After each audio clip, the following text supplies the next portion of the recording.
Hi, I'm Elwyn Davis, founder of Pixelhaze Academy and Pixelhaze Studio. Today I'm really excited to give you a run through Squarespace Forge. This is a platform built within Squarespace that allows us to rapidly build Squarespace websites. Now that doesn't mean to say that the quality is going to be any lower than if we're starting from scratch. The entire aim of this tool is to massively reduce the amount of time that we spend on repetitive tasks so we can spend more time with the client working through different creative challenges and building beautiful websites using Squarespace. The Forge works within Squarespace, so there's no additional software to install, but we will replicate our master template, then we will give you full admin access. From that point, you can duplicate that template multiple times for an infinite number of websites that you're working on. We use it as a starting point when we're working through our website. This is a tool based on processes that we've instilled over a number of years. We love the Squarespace templates that you get to choose when creating a new website. We also love the new section designs that have been introduced in Squarespace 7.1. However, they are a little limiting. So we found ourselves building the same structures over and over again, then adapting them and customizing them to make the websites look bespoke. To help all of this process be more efficient, our team have been actively working on SquareForge since early 2024, but in truth, most of the concepts, the layouts, the designs are tried and tested toolkits that I have been working with in the web design industry since the late 1990s. The technology's changed, for sure. The platforms that we worked on have also changed. We've had the introduction of responsive web design and rich media in our web layouts. The principles of design, the use of white space, equal spacing using a grid system have all stayed true. I'm now going to give you a preview of how to set up and work with the Forge. If you have any questions, feel free to get in touch, and the Forge is available now on the Pixelhaze Academy store. Let's crack on. Here's your step-by-step guide for how to use the SquareForge. I'm in my Squarespace dashboard, and this will vary depending on how many websites you have with Squarespace. Once you've made your purchase, we will add you as full access to the SquareForge within 2 working days. From this point, we should be able to find it in our admin area and find the 3 dots. This will bring up a series of settings, and from here, we duplicate website. This is really important because we don't want to be editing our master template for SquareForge because we want to be able to duplicate it in future for new websites. As part of your purchase, you have full lifetime access to this version of the template, and for early bird customers, you'll get a free upgrade to Squarespace Forge 2.0 when that launches in summer 2024. We're now going to duplicate the website, and it can take a few minutes, although we have made sure that we don't have any high-resolution photos in this version of the Forge, meaning that the duplication option should be quick. Expect in total for it to take between 1 to 2 minutes to complete. So it's a good time to grab yourself a cuppa while it's going through this process. Once it's created, we should find a copy of the site. However, one thing I've noticed with Squarespace is it doesn't bring them up to the top of your website listing automatically. So we need to run a quick search and we can find our copied version of our website here and ready to go. So we click on that. And we're now ready to add our site title. I'd recommend entering that so we've got our website ready to go. And I'm just going to put an example for a new template that I will be building. And we can go through the startup tutorials available to you. Click Get Started, and we now have our website. In your version, all of the template pages will be off the menu, so you don't need to worry about moving them. However, Squarespace does have some quirks every now and again that it will move pages around without you wanting to do so. This is especially the case if you have multiple people editing your website at similar times. It can throw up some issues. So what I tend to do is collapse all of these folders and then simply move them into the Not Linked section. So that just might take a minute just to update our site structure accordingly. Maybe surprisingly, but one of the first steps that we need to carry out is to choose our footer section, mainly because for all of these sample sections, the footer's been hidden, a new feature in Squarespace 7.1 as of 2024, meaning that we don't have this at the bottom of every one of our pages. So I'm going to choose the footer that I want to edit by going into Edit Settings on the page. And I think I'm going to choose this option. All I need to do is go through and remove all of the sections that I don't need. This is why I try to strike the balance between not having too many footer designs so it's not going to take you too long to go through this process. These dividers can also be removed as well.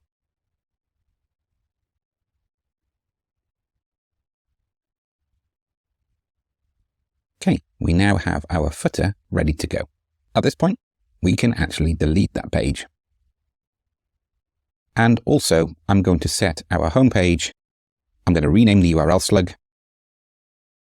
We are going to create a new homepage so we can delete our homepage here. So I'm going to click on the plus icon and add a new blank page. Call it home. Go into the settings. Set this as the home page because we cannot delete a page whilst it's being set as home. Now with our new home page, we can see the home icon next to it. So that means we can delete the other home page. For these sections here, we want to keep them off the menu structure. So we have our full menu option at the top here. We can now proceed and change our logo and other effects that we want in our hero unit. Again, in your version of the template, it will not have this overlapping effect that we've used using some custom code on our version of the site, so the logo should be nestled in the header region. To start building up the page layout, we can choose different sections. I generally start with the hero, and if we look at some of the classic options, heroes are our billboard, that initial impact when we first landed on a website. So we're going to choose this one here. We're going to change the wording, of course. We're going to choose that as our hero unit. So by clicking on the favorite option, saves it in favorites, meaning that we can reuse it. And I might even use a secondary hero further down the page. So I'm going to select this section here as well and add that to favorites. I can now proceed to move to other sections like signposting. And let's have a look at some of the 3-column signposts that we've got available. Because this template will be visual led, I'm going to choose this template option. This is something that will happen when we duplicate sites in Squarespace. I'm not sure why it happens, but it's a little bug, so sometimes you won't see the images coming through. There's not a huge amount we can do about that. I've tried to reduce the number of images we use to make that less of an issue, but in preview mode it still works, but when we go into edit, the image disappears. As we are going to be putting our own photos in place, it doesn't really matter so much. I'm going to select a content section, and let's have a look at a short content section to introduce the site. And I think we'll go for this simple, standard, central aligned paragraph. And let's choose a longer content section as well. And we're going to choose this template. Now we have our footer set. We have deleted the homepage and set up a new homepage for our site. We're now ready for the final step of this tutorial, which is to add our newly saved sections. Keep in mind that we can access and use all of the standard Squarespace templates at any time. We've deliberately designed our template structures to be different to the standard Squarespace ones, so you have that choice. But if we now go into saved sections, we can see the areas that we have saved as favorites, and now we can start to build the structure of our page step by step.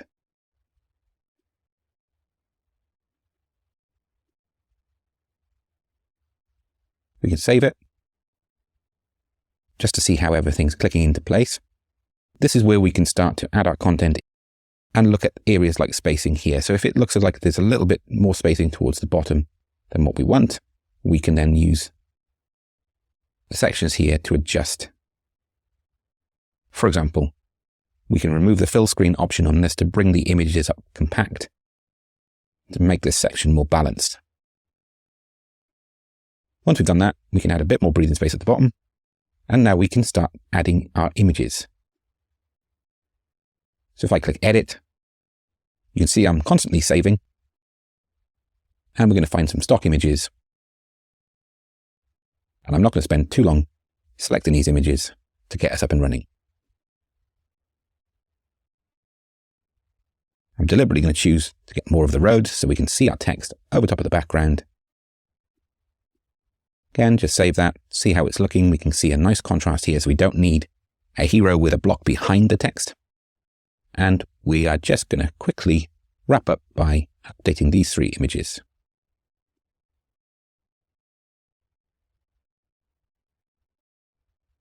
Whilst it's adding the image, we can see it's set to fill here. So what it will do is zoom crop the image to fit the frame. If you were to change to fit, you can see that it keeps the original aspect ratio. Alternatively, we can, of course, change the shapes. So even though the templates start out looking one way, we've got full customization to update the structures accordingly. Now it's a rinse and repeat process on the other sections.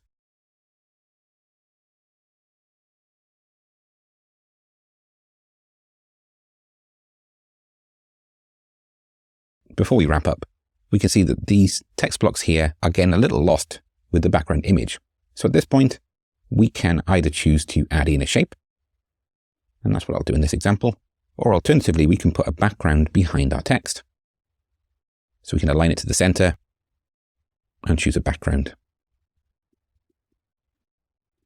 And I'll just show you both options.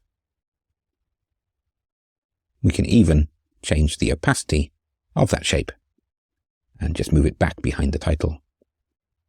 So two very quick, easy solutions to make this section look rather different. Of course, we can centrally align that text so it fits nicely within that section. Once we've got the outline structure of our first page in place, this is where I would normally jump across to the site styles, and I would upload our logo. And then from that, we will have our color palette to be able to change the colors. And the beauty of this is it will change it throughout the entire website for you. And the same for our font selection as well. I will certainly be creating more tutorials that will go into more detail on all of these areas and how we can use the Forge to rapid prototype our website building process.